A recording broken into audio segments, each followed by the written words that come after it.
the threat remains, but the big news over the last year has been the resistance. And we've seen this resistance in many forms. We've seen it among certain political leaders. We've seen it among judges, journalists, civic groups, members of the general public, like the women's movement. And where that resistance has been strong, the real development of the last year is that it has been possible to limit the gains of the authoritarian populists. It doesn't mean that the threat has gone away, but the threat has been somewhat contained. By contrast, though, when through indifference or acquiescence or simply other priorities, there has not been this resistance, the populists have flourished. Now, to give you some example of this pushback, the reason we're holding this press conference in France is because we see the election campaign of Emmanuel Macron as really having been a turning point. And the way to understand that, I think, is by contrasting what Macron did with what a number of other European leaders have done. Say Rutte in the Netherlands or Kurz in Austria. These other leaders essentially decided to compete against the populists by mimicking them. They wanted to become, far right, to do just enough to attract their supporters without becoming them. And the problem with that strategy is that it ended up legitimizing the ideology of the authoritarian populists. Macron took a very different approach. He vigorously defended democratic principles. And he showed that it was possible to persuade the vast majority of the French people to support him over the National Front by reinforcing rather than running away from democratic values. That was a very important lesson. Now, in the United States, we've seen, something related. Trump's surprise election and his entrance into the White House launched a really outcry of resistance and opposition among many sectors of society. And you see this really, across the board. There's been probably more political activism in the United States than in decades. Now, this resistance, hasn't stopped Trump from doing enormous damage. He's done great harm in breaching basic taboos against the overt embrace of racism or misogyny or xenophobia. But nonetheless, the resistance has prevented certain horrible things from happening. We don't have a Muslim travel ban. Trump did not succeed in eviscerating Obamacare. Trump didn't, in the end, ban transgender people from the US military. Again, the lesson was that it is possible through resistance to limit the harm done. And if you look around the world, there are various other examples. In Germany, the big news was the rise of the AfD, the far-right party there. And it naturally did quite well in the parts of Germany that used to be East Germany, where there really has not been a strong defense of democratic principles, despite the unification of Germany that has been underway for some 2 decades. But if you look within what used to be Western Germany, ironically, the place where the AfD did the best was not some poor, out-of-the-way sector, but wealthy Bavaria. And the reason was that in Bavaria, the CSU, Merkel's partner, did the closest to what Rutte or Kurz did. It cozied up to the far right, whereas Merkel's CSU vigorously defended democratic principles, her CDU. And the parts where the CDU was taking the lead did much better in defeating the AfD than the part of Bavaria where the CSU was in the lead. Elsewhere in Europe, the European Union really, I think, made a mistake during Viktor Orban's rise and his embrace of so-called illiberal democracy. But over the last year, it seems to have learned the lesson. There was real pushback against Orban's effort to close Central American University, which is really a bastion of liberal thought. And then in Poland, where Kuczynski was pushing a serious undermining of the independence of the judiciary and the rule of law, the European Union finally found its voice and has now invoked Article 7 of the EU Treaty to put pressure on Poland to stop this undermining of the rule of law. I think there's recognition here that what's at stake is not simply who governs and how they govern in Poland and Hungary, but rather the very values on which the European Union has been founded. And that pushback seems to have been making a difference now. Looking elsewhere, in Latin America, Nicolas Maduro, through his form of authoritarian populism, has not only violently suppressed the opposition, but has also decimated the economy. And there we saw strong resistance among the Venezuelan people who took to the streets in large numbers despite the official violence that they faced. But we also saw an unprecedented outrage expressed by other Latin American countries. Traditionally, Latin American governments don't criticize each other on human rights grounds because that's seen as furthering a US imperialist agenda. That completely broke down over the last year. And for the first time, 11 Latin American governments were willing to openly and publicly condemn the repression of a neighbor. Now that hasn't stopped Maduro's crackdown, but it has made it much more difficult for him to find the international support that he's going to need to maintain his vicious rule. The other case of pushback that I want to mention is slightly different, but it's pushback against the nationalism, or you might call it the regionalism, the anti-colonialism of a handful of abusive East African leaders who wanted to orchestrate a mass withdrawal from the International Criminal Court.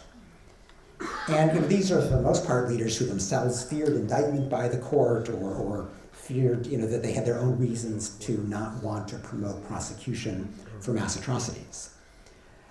This effort to orchestrate a mass exodus turned into a mass fizzle, with only one government withdrawing in the end, Burundi, because President Nkurunziza is basically under investigation by the court.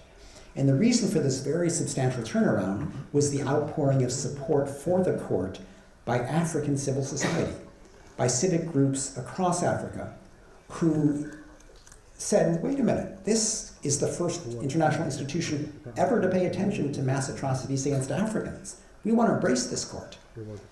And indeed, many leaders, particularly in Western and Southern Africa, joined in. And it ended up being this attack on the ICC ended up being a reaffirmation of the court. Now, sometimes I think we have to recognize the major powers have been absent from the defense of human rights. Clearly the United States is not a credible voice these days for human rights. The only time when Trump seems to talk about it is when it's a confirmed adversary like Venezuela or Iran. For the most part, the US is just AWOL when it comes to human rights. The UK, another traditional ally, has been preoccupied by Brexit and is not spending a lot of time in its foreign policy on anything else. So that has left an important role for France and Germany to play. But there have been times when others have been needed. So for example, when it comes to the world's largest humanitarian disaster in Yemen, caused by the Saudi-led coalition's bombardment and blockade of the civilian population, nobody wanted to take on the rich Saudis. US, UK, France weren't interested in taking the lead. The government that did lead was the Netherlands, and succeeded in persuading a majority of the UN Human Rights Council to launch an international investigation, which is now underway, thanks to the leadership of really a rather small country that fended off the explicit threats of economic retaliation from Saudi Arabia. In the case of Syria, Russia has used its veto power at the UN Security Council to block any effort to refer Syria to the International Criminal Court. And with that avenue stymied, who took the lead in circumventing the Security Council? The superpower of Liechtenstein. But Liechtenstein was able to persuade the UN General Assembly to create, in essence, a special prosecutor for Syria. It's called the International Impartial Investigative Mechanism, IIIM. And Liechtenstein won by a vote of 105 to 15, a small country playing a very important leadership role. The other case of a small country stepping up to the plate was in the case of the Philippines to counter President Duterte's encouragement of summary executions of some 12,000 drug suspects. Here it was the tiny country of Iceland that led an effort at the UN Human Rights Council to adopt statements condemning Duterte's sponsored executions, and it made a difference. Duterte, in response, ended up transferring anti-narcotics enforcement from the murderous police to a much more law-respecting anti-narcotics agency. So, to sum up, there's no guarantee that this resistance works, but where you do get resistance of this sort from people and from governments, it makes an enormous difference. And that really is, I think, the big lesson of the past year. Just to illustrate this in another way, though, let's contrast that with situations where there has been no resistance, because other things were more important. People didn't want to take it on. And so, in the case of Turkey, where the European Union was much more preoccupied with convincing President Erdogan to help stop the flow of refugees to Europe, Erdogan proceeded pretty much unimpeded to decimate Turkey's democracy and to undermine the checks and balances on executive authority there. In the case of Egypt, the West bought in to President Sisi's claim that he was providing regional stability, even though his crushing of civil society and his silencing of particularly any form of peaceful political Islam is exactly what the jihadists want in order to promote their agenda. Until Netherlands came along, the fact that nobody was willing to take on the Saudis gave the Saudis basically a green light to continue their bombardment and blockade with, unfortunately, the assistance of American, British, and French arms, among others. China, under Xi Jinping, was unimpeded in its worst crackdown since the Tiananmen Square democracy movement, because everybody was more interested in Chinese contracts than the rights of the Chinese people. And in perhaps the most intense violence of the last year, Myanmar, or Burma, proceeded with the ethnic cleansing, really crimes against humanity involving murder, rape, and arson on a large scale, chasing 650,000 Rohingya Muslim to Bangladesh.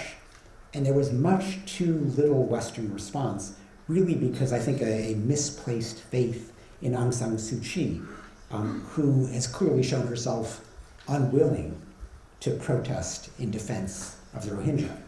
But because she was not willing to invite the kind of targeted economic sanctions against the military leaders of this ethnic cleansing, pressure was not put on the military that would have been effective in helping to curtail the killing, and today is needed in order to make northern Rakhine State safe for the Rohingyas' return. So let me just conclude by saying the lesson of the last year is that resistance matters. The only way to limit the rise of authoritarian autocrats is to stand up to them. The only way to preserve the values that the populists attack is to defend them. This is a battle that is very much underway and is very much worth engaging in. Thank you, and I welcome your questions.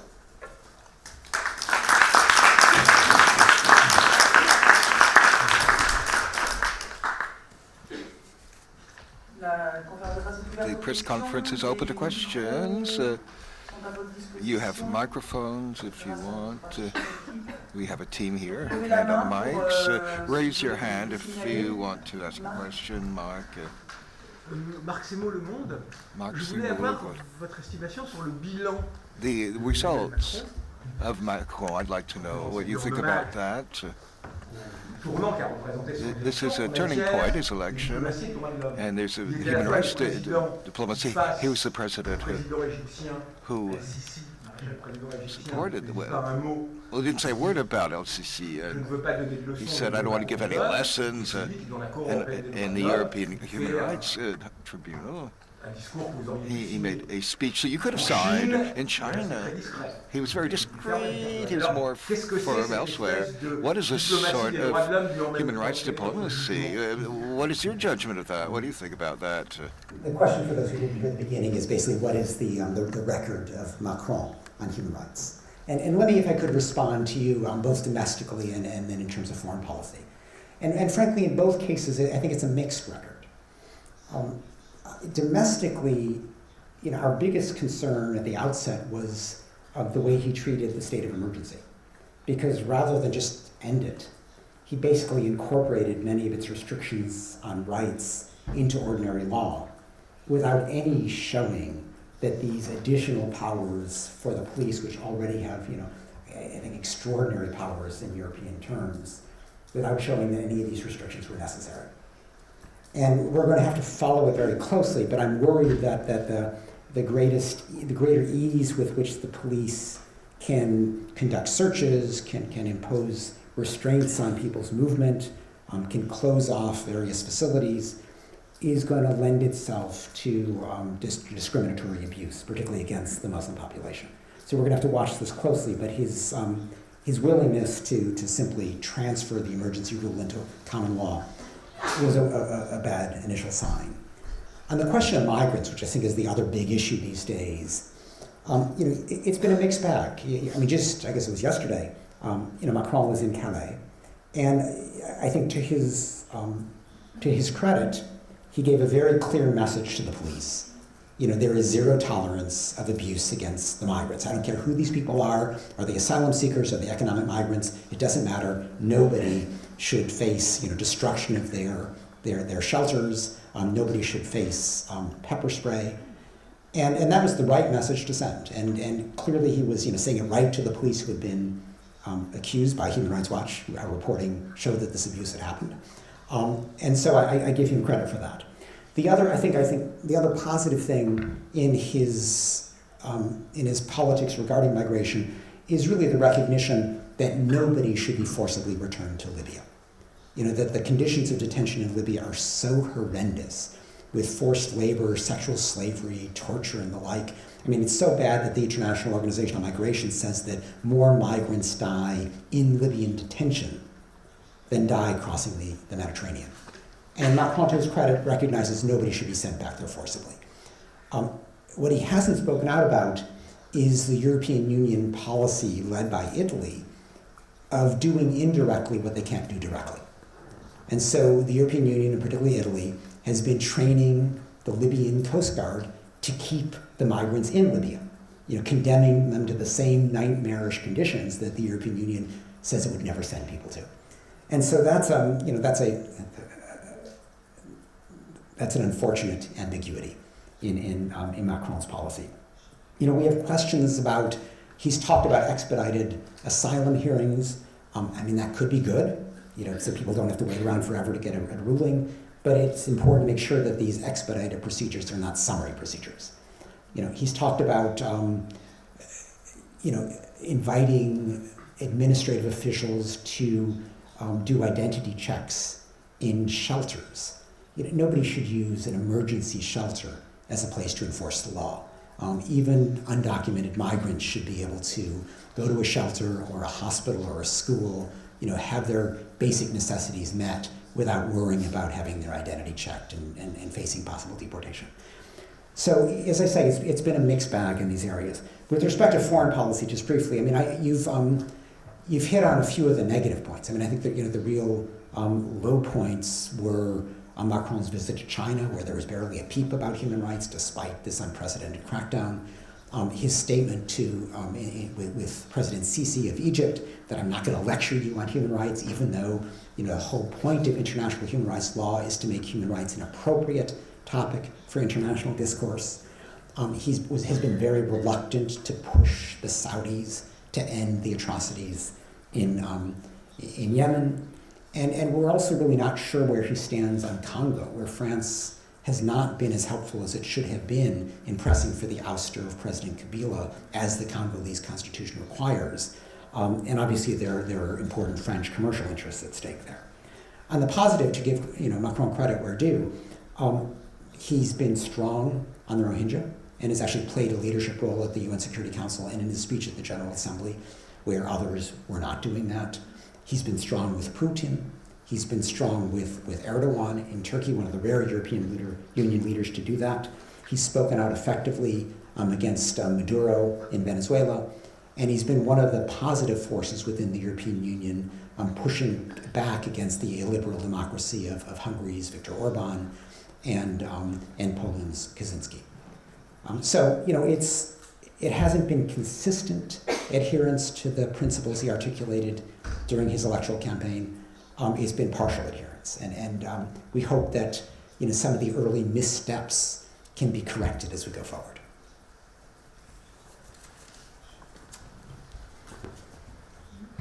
Oui, bonjour. Bonjour. Good morning. Philippe Baudet for the Go. In the documents distributed at the entrance here, human rights are relegated to the optional level in Europe. In Belgium, at the beginning of January, the Belgian government deported Sudanese. They knew that they were in danger in their own country.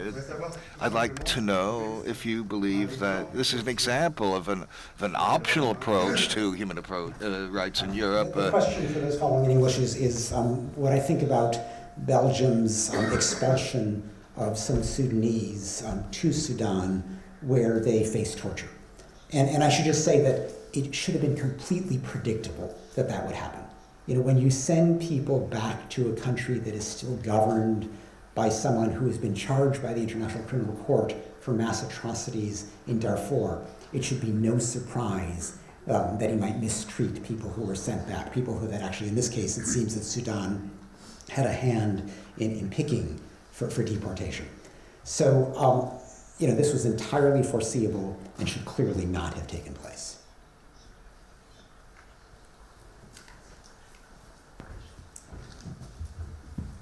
Daniel Finnan, Radio France International. Just wondering, Mr. Roth, whether you could make more specific examples with relation to Africa. I mean, there are several examples I'm thinking of.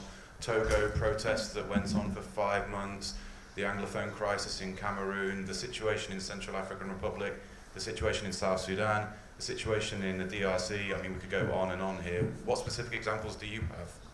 I mean, you're asking for examples of things going wrong or things going right? Things that you think are particularly important to point out and maybe looking to the future in 2018. Okay. Thank you. Yeah, I mean, let me just mention one other thing that went right, and then there obviously are things that went wrong. I think that a very encouraging part of the last year was the Western African response to the Gambian elections, where the long-serving dictator didn't want to accept that he lost. And after initially acquiescing, changed his mind. And the West African states, as they frankly have done elsewhere, I think the ECOWAS has been probably one of the strongest regional defenders of human rights, came in and said, no, the election happened and we're going to put Barrow in, who was the properly elected leader. And so that was, I think, a very important step for Africa.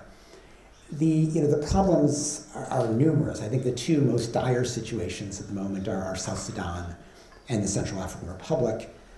Congo could turn into that. And we're deeply disappointed that Joseph Kabila seems willing to hang on to power, despite the fact that the Constitution mandated that he stepped down well over a year ago. And it's almost as if, his perpetuation power, his ongoing ability to put his hand into the till and maintain his corruption is more important than thousands upon thousands of Congolese lives. And so, the security forces under his command have been shooting demonstrators, and there's evidence to indicate that even some of the, apparent ethnic strife that is reemerging in the eastern and southern parts of the country are instigated by official forces. So this is, really a moment when firm international pressure is needed. There is strong domestic support for an immediate transition. The Catholic Church in particular is playing a very useful role there, but international support is urgently needed. Otherwise, Burundi continues to be a very serious situation because Nkurunziza, himself is clinging to power and is willing to use extreme violence to make that happen. The transition in Zimbabwe that occurred, we're all happy to see Mugabe go. It's just not clear how different it's going to be and whether Mnangagwa may just be, a younger version of Mugabe or not. That remains to be seen. He's trying to present himself as a reformist, but hasn't done that much pursuant to that. I think one interesting recent development was in Ethiopia, where the opposition Oromo leader was just released, and there have been promises to release some 500 political prisoners. I hope that those promises are kept, because clearly Ethiopia has gone about things all wrong in addressing the very significant Oromo protests over the last year. I could go on, but those are a few of the areas of good and bad.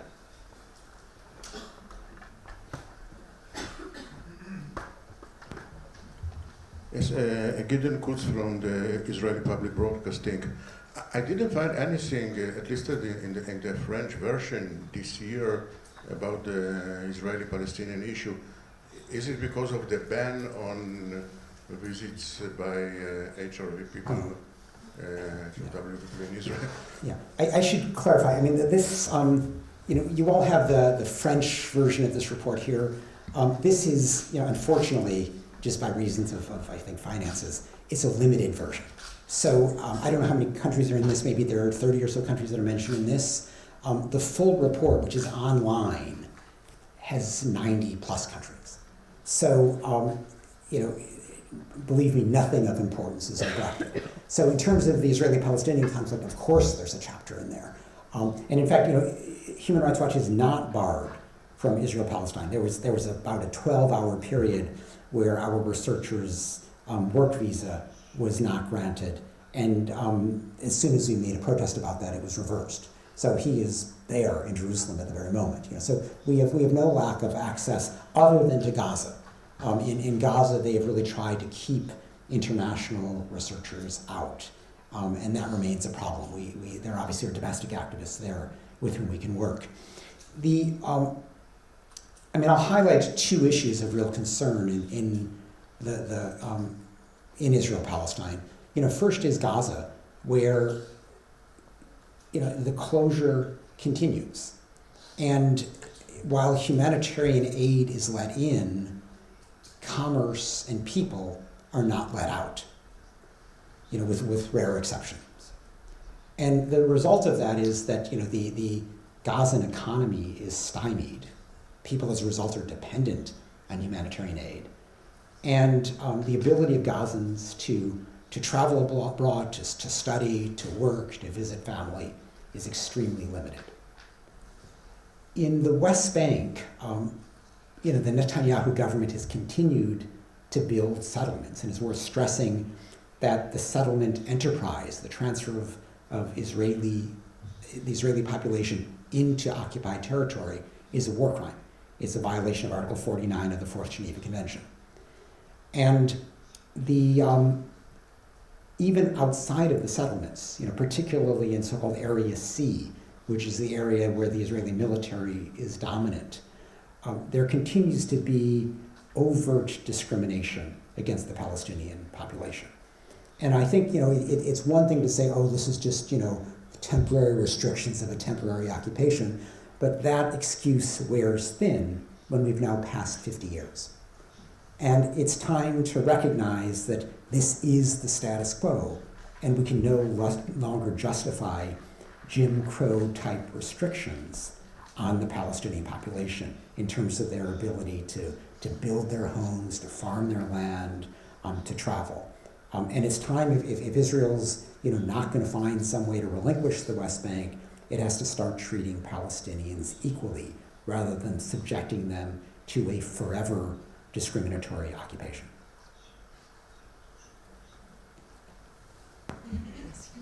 Bonjour, Valérie Crova de Robbie Crova, Radio France. You chose to present your results report in Paris.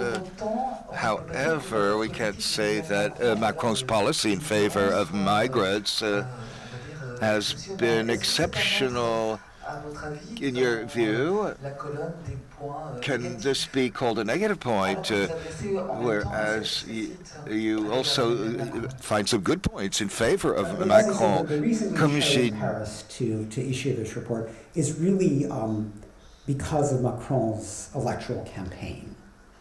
And we recognize that he hasn't fully governed according to the principles of his campaign. But the campaign was exceptional, and we saw the campaign as a real turning point in the reaction to the rise of the authoritarian populists. So we don't mean by doing this to endorse or embrace everything that Macron has done. And obviously he is not governing entirely in accordance with the principles he articulated during the campaign, although in some ways he is. I mean, it's not like it's a completely negative report card.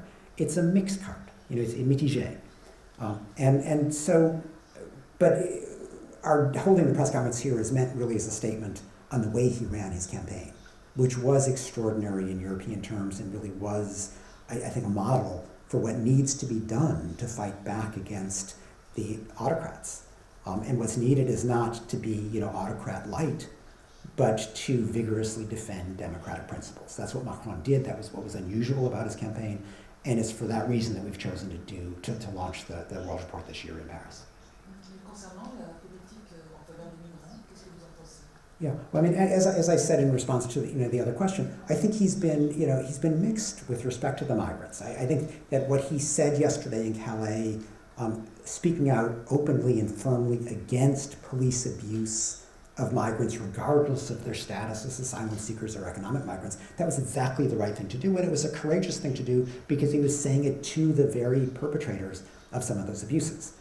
At the same time, he's been more ambivalent about how he enforces the law, barring undocumented migrants from coming into France, without a proper claim of asylum. And so, we're worried about things like the authorization of identity checks by administrative people in emergency shelters. A migrant should be able to go to an emergency shelter and not worry about being deported the next day. So it's, as I said as well, his view of Libya, which is today the key entry point into Europe, has been a bit ambivalent, like the rest of the European Union. He recognizes how awful conditions are in Libya for the migrants. Nobody would forcibly send them back, but the EU is doing the same thing indirectly by reinforcing the Libyan Coast Guard. And Macron, is not alone, but he has not spoken out against that sort of two-faced policy of the European Union and of Italy in particular. Juste pour ajouter quelque chose sur sur sa visite à Calais, pour souligner une in terms of Calais, to stress something in relation to Macron's attitude in Calais yesterday. At the same time, he did talk about these instructions about the abuses against the migrants, and then he also recognized in the meeting that he attended with Philippe Dam was there, and about the importance about the investigation of the IGA. On the other hand, when he makes it understood that the associations working that have provided different information, and it is understood that there might be a threat of suing these associations, that is obviously not the right thing to say. That's not the right path to follow.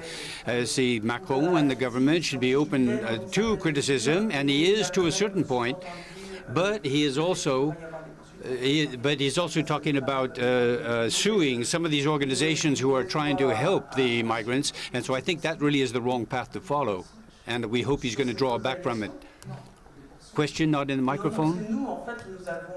We had revealed in a very strong manner about the migrant policy since 2015. In 2015, we brought out a report in July talking about the routine usage of pepper gas.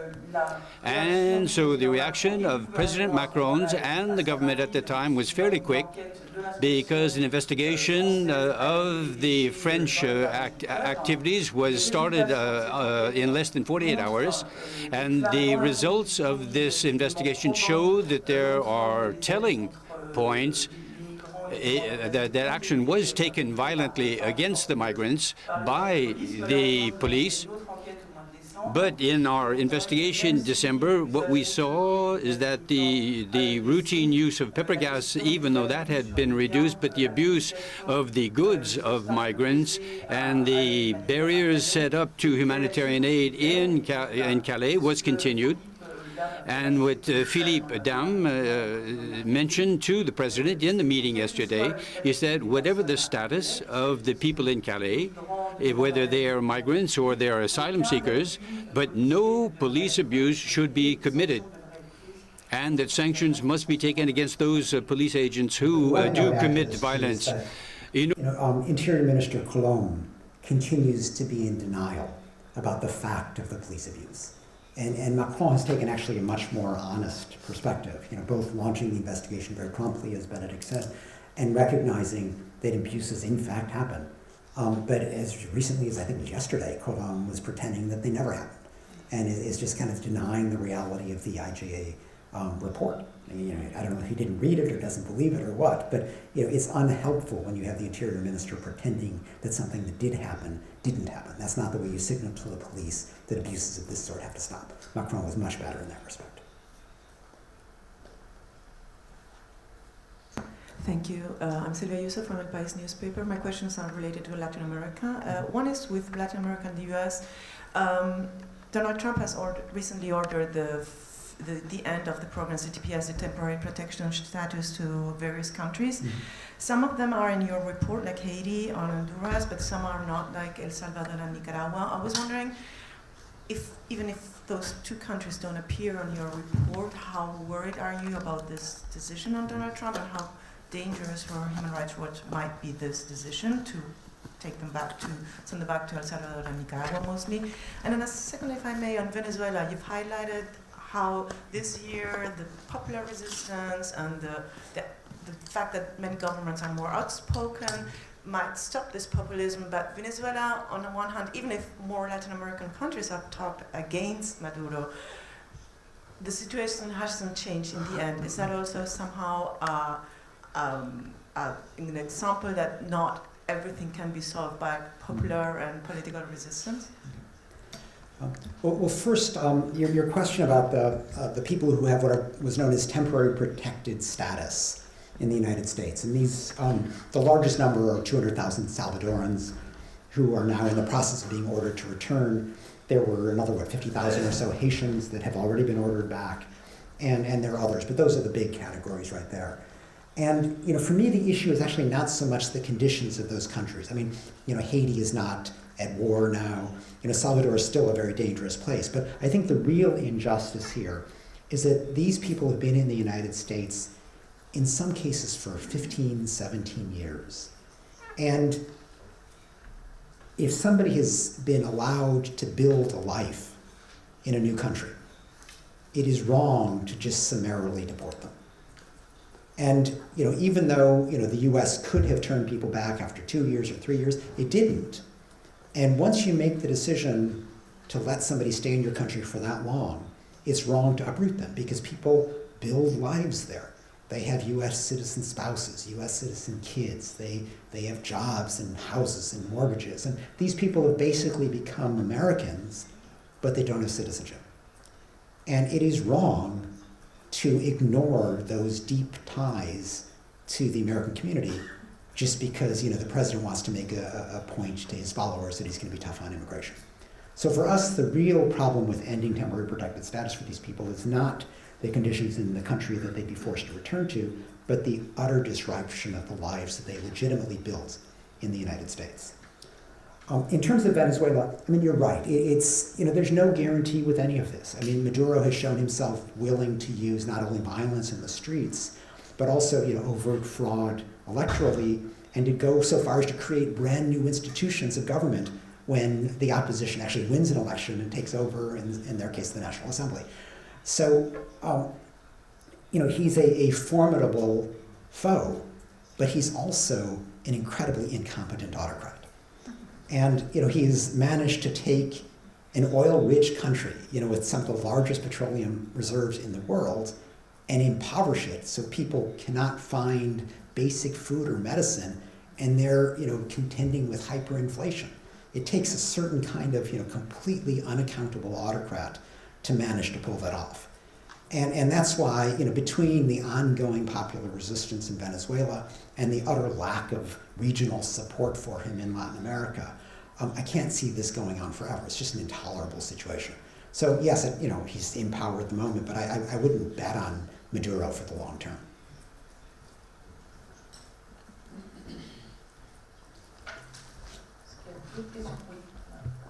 Sorry, Jeannerot from Reuters. I've got two questions. The first one, do you think the UN Secretary General has handled Trump or countered Trump particularly well since he's taken office?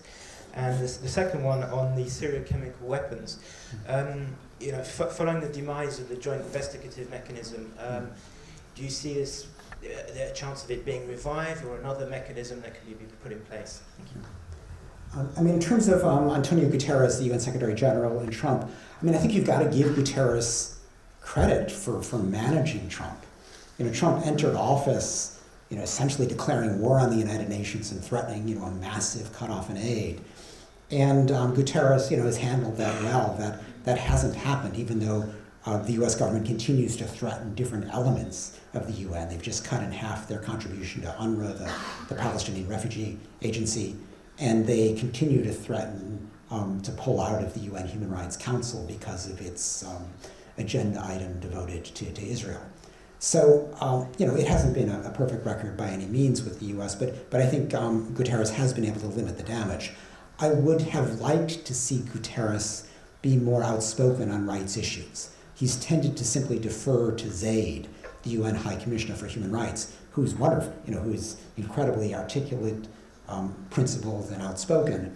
But there are times when there's a need for the UN Secretary General's voice itself to be heard, particularly when it's the Secretary General who is meeting with heads of state. We shouldn't have to see pictures of Guterres shaking hands with autocrats without him saying something publicly. It doesn't help that he whispers in somebody's ear when the people of the country can't hear him, because it's the people of the country who are the agents of change, and they need to realize that the United Nations head stands behind them. In terms of chemical weapons in Syria, we were disappointed by the callous Russian decision to end the joint investigative mechanism and to stop any effort to investigate and attribute responsibility for the chemical attacks, particularly the sarin attack in Khan Sheikhoun. I think the issue now is, how can we revive an investigation? Because I don't know if this is what Putin intended, but unsurprisingly, we've had Assad resume the use of chemical weapons. Just this past week, there was a use of chlorine in besieged eastern Ghouta. So, the poor people of eastern Ghouta, 390,000 people, face today not only indiscriminate bombardment by Syrian and Russian planes, not only the Russian-backed, Syrian-imposed siege that are trying to starve 390,000 people into submission, but also chemical weapons again. And we're going to see more of that if Putin's answer on chemical weapons is, see no evil. We just don't want to know. We don't want an investigation. And so, I hope that, now that Putin sees that Assad has taken the lack of an investigation as a green light for further chemical attacks, that Russia finds some way to revive an investigative mechanism. And if everything fails, we at least have, the UN Human Rights Council's Commission of Inquiry, and we have the so-called IIIM, the Independent Impartial Investigative Mechanism, essentially a special prosecutor for Syria that the UN General Assembly started. And we will have to look to those to pick up the chemical weapons investigative duties if there isn't a specialized agency authorized to look at them.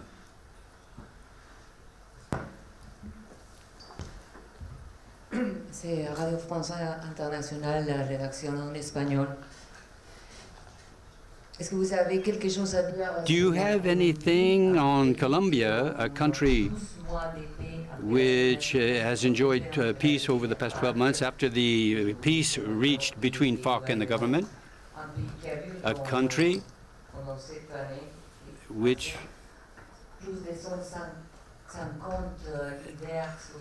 and you have the social leaders and the activists and the members of political parties, in particular people who are in charge in the regions for the implementation of these agreements. There's 150 people have been killed over the past year. And also at the UN, 34 members of the FARC, former FARC movement, and 34 members of the present political parties have also been murdered. And also people who, families of former soldiers against the FARC have also been victimized. Now, killings and attacks on social activists and others since the accord with the FARC. And let me just begin by saying that everybody was happy to see an agreement with the FARC. Nobody wants the war to continue. And the question really was on what terms did the FARC agree to step down? And as you know, the referendum rejected the initial version, and then there was a second accord that was ultimately signed. And Human Rights Watch objected to the first version because of some of the elements of impunity for past atrocities that existed in that. There were improvements in the second version. But the element that I want to highlight is that the FARC signed off on a tougher second version than was ultimately adopted. And what President Santos did, basically in the 24 hours before the signing, without the FARC ever asking for it, was he inserted an impunity provision that would make it harder to hold people responsible under a theory of so-called command responsibility. Basically, commanders responsible for killings or atrocities by their subordinates. And what that was aimed at was not the FARC, but the military, the army. Because, I think as those of you who follow Colombia know, during the course of the war, there were 3,000 so-called false positive executions. These are cases of the army rounding up young men, dressing them in a FARC uniform, and killing them in order to drive up their statistics and get bonuses and promotions and the kinds of things you get when you kill off guerrillas. And this actually happened while Santos was defense minister. I don't know why he did this, whether it was to protect himself as defense minister, whether it was to protect his friends in the army, whether it was to avoid a counterattack by Uribe, his predecessor and ongoing political opponent. Whatever the reason, he introduced this impunity clause not because the FARC demanded it, not because it was necessary for peace, but to buy off the army. And that was wrong. And so when you introduce impunity like that, it is no surprise that the army figures, we got away with these executions. Maybe we can continue with ongoing human rights violations. So I can't, say who is responsible exactly for the particular things you mentioned. I mean, we're doing ongoing reporting, but it is a dangerous precedent of impunity that Santos, despite his Nobel Peace Prize, was alone responsible for instituting.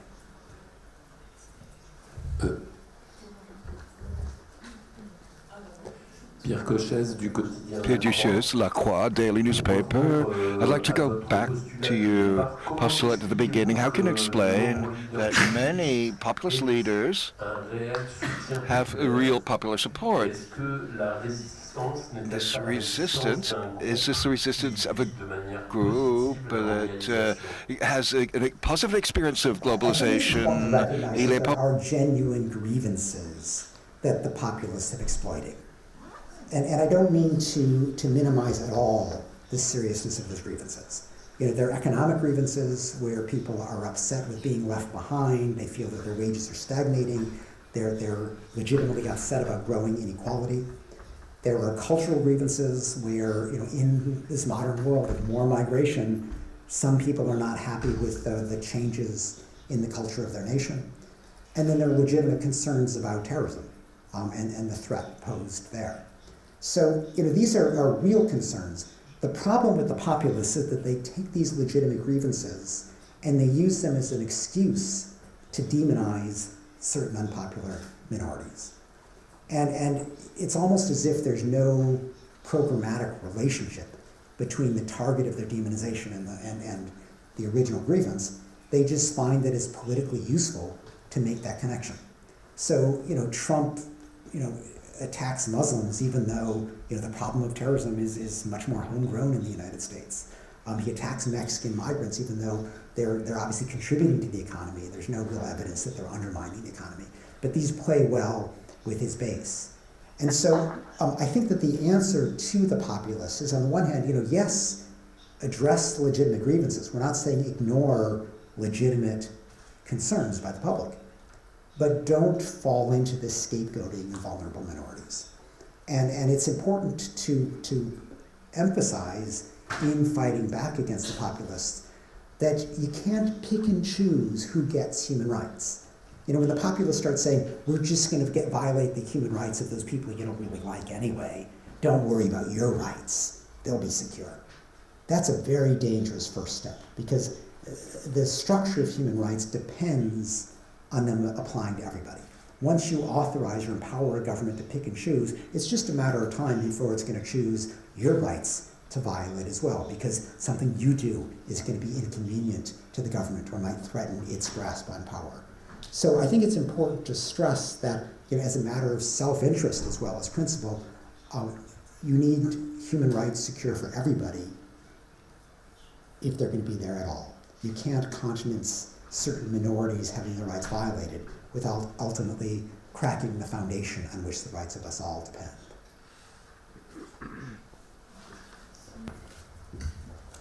Kim Wilshire, The Guardian. Could you tell us specifically what you would like to hear from the European Union in the coming year? And also whether you have any comments on, now Britain has decided to leave the European Union, what the British government is doing or might do in terms of human rights? Thank you.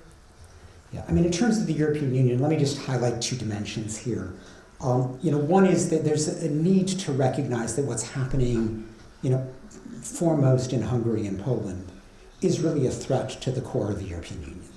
It's not enough to say, this is just something that's affecting a couple of relatively small countries.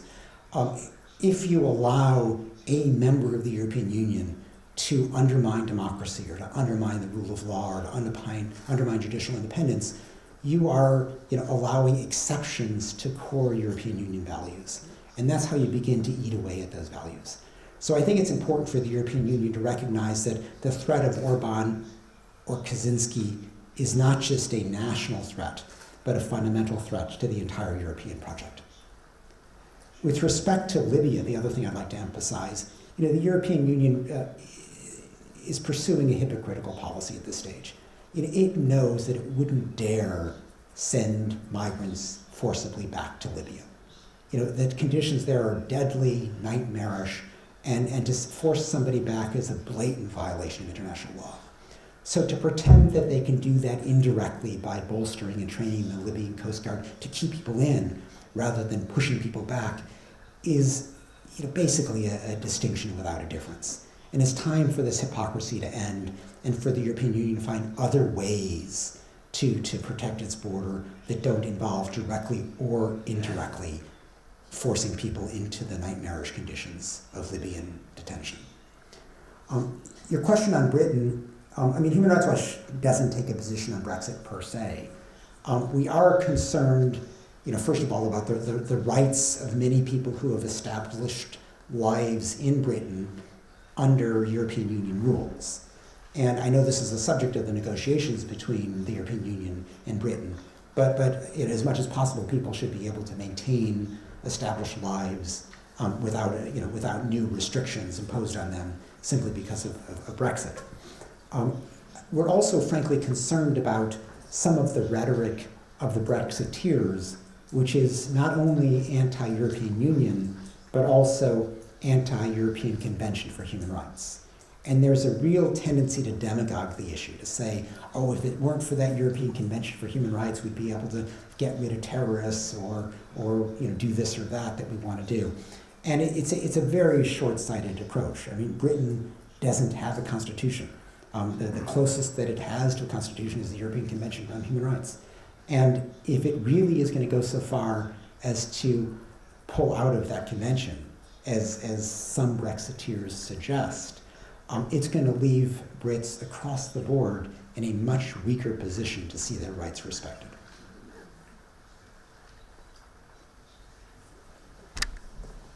Est-ce qu'il y a d'autres questions de la part des gens? There are questions from the journalists here. Merci. The German press agency have you seen any improvement in the human right in the treatment of migrants by Libyan authorities, whether in detention centres or elsewhere, over the course of the last year or so? And secondly, there's been moves by European governments to, particularly France, to take migrants or refugees out of Libya and treat their asylum requests in African countries. Do you see that as something that can be a significant contribution to addressing the human rights issues there? And final question, following on from the question about the UN Secretary General, have you any remarks about the decision of Zaid al-Hussein to not to go for another term as a human rights commissioner? Thank you. I mean, on Libya, let me take your question in essence to say, you know, what can the European Union do lawfully to address the flow of migrants from Libya? Because clearly setting them back directly or indirectly is wrong. One, you know, as you suggest, is improve conditions within Libya. There may have been, you know, sort of some modest improvements in some of the official detention centers, but that's just the tip of the iceberg. I think it's impossible to know at this stage what conditions are across the board in the many irregular detention facilities that the smugglers and the traffickers are maintaining. So at this point, I think it would be wrong to suggest that there was anything approaching a systematic improvement in conditions for the treatment of migrants in Libya. It is clearly anything that allows migrants in Libya to escape that nightmare is to be encouraged. And so I know President Macron and others have talked about, you know, airlifting people out who want to go back to their own countries. You know, by all means, that should be an option. We would like to see the ability to seek asylum in safer places than Libya. And so the idea of setting up asylum assessment centers in safe places in West Africa or elsewhere is to be encouraged, as long as that is not the exclusive route. In other words, people who still get to European shore must still have the right to seek asylum, but by all means provide other safe and legal avenues to Europe. And that would be a very important way of undermining the incentive for people to risk their lives going to Libya in the first place or getting on a rickety craft across the Mediterranean. Juste pour ajouter sur le... Add something about the initiative by France in Niger and Chad. As long as this initiative is supervised by the HCR and the OPR, and we believe that it's an interesting solution. The idea would be, as Lofprod says, that France could use this legal and safe way more broadly. It would allow more asylum seekers to use it. For the time being, France has announced figures which are rather modest. Several dozens of people have arrived in France in this way. More asylum seekers could benefit from it. France should increase its capacity to carry out more initiatives of this type.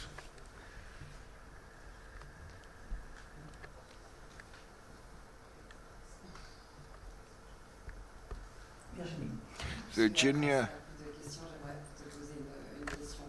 I like.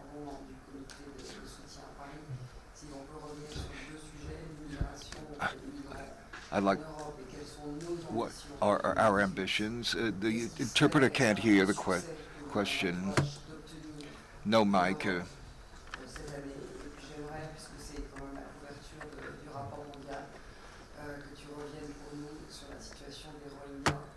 And the Rohingya, could you talk about the Rohingyas and the 2018 objectives?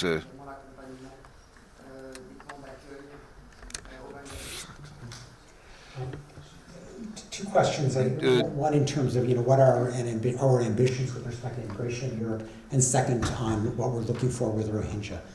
On Europe, I've already spoken quite a bit about Libya, so let me just talk about two other dimensions of the immigration problem. I mean, because the route from Turkey is quieter these days, we tend not to be thinking about it. But it's important to remember that something like 50,000 asylum seekers who had taken that route are stuck in Greece. And about a quarter to a third of them are stuck on the Greek islands with very rudimentary facilities in the midst of winter. And Europe had promised to resettle what at one point was probably close to 60,000 asylum seekers, and there's been very little keeping of that promise. Greece is obviously still in the midst of an economic crisis, and to impose this additional burden on Greece because nobody wants to do its part is wrong. So we'd like to see, while at this moment Libya is the focus, we shouldn't forget the Turkey to Greece route, which remains an ongoing sore. With respect to the Rohingya, I think many are aware that there is this agreement now between Bangladesh and Burma to supposedly start repatriating people in as soon as a week. It is utterly premature to have any forcible repatriation because there is just no evidence that conditions are secure in northern Rakhine State. I mean, the irony is, journalists are not allowed into Rakhine State. Human rights activists are not allowed to investigate and monitor conditions there. How can it possibly be safe there if the Burmese government won't let anybody in to see? So number one is let humanitarian agencies operate freely, let journalists in to inspect what is happening, let people go back home. Unfortunately, there have been 350 plus villages that have been burned, but it is way too early to talk about large-scale repatriation. And I think, frankly, the only way that we're going to get the army to acquiesce in the steps needed to make it safe to return is through targeted economic sanctions. And as I said in my opening remarks, I think the international community has been wrong to wait for Aung San Suu Kyi to signal that this is what she wants, because she's never going to take that position. She doesn't want to cross the army, but more to the point, she does not want to stand up for the Rohingya. She has not said a word in support of them, and indeed it seems as if she doesn't believe the countless press and human rights accounts of the atrocities committed against the Rohingya.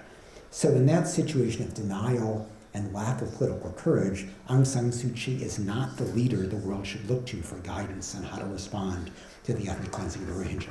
And what is needed now is serious pressure on Burmese military leaders to allow for the secure conditions that must precede any large-scale repatriation. Est-ce qu'il y a d'autres questions de la part des journalistes? Any other questions by the reporters in the room? I just want to thank everybody, but I'll let you do the closing. So I think I would just remind you that Philippe Dam would be able to answer any questions about Central Europe and the issue of immigration within the European Union. And he would also answer your question about the situation in Greece, especially on the Greek islands, because he's working a lot on the migrant questions who are stuck on the Greek islands. Bruno Stagno, especially on the topics, and you can do the interview in Spanish. And if you're interested on the issue of Central America and South America as well, and Emo and Andrew, who can also answer your questions about the fake news, media, and the rise of populism. So thank you everybody, and I will leave the concluding word to Ken.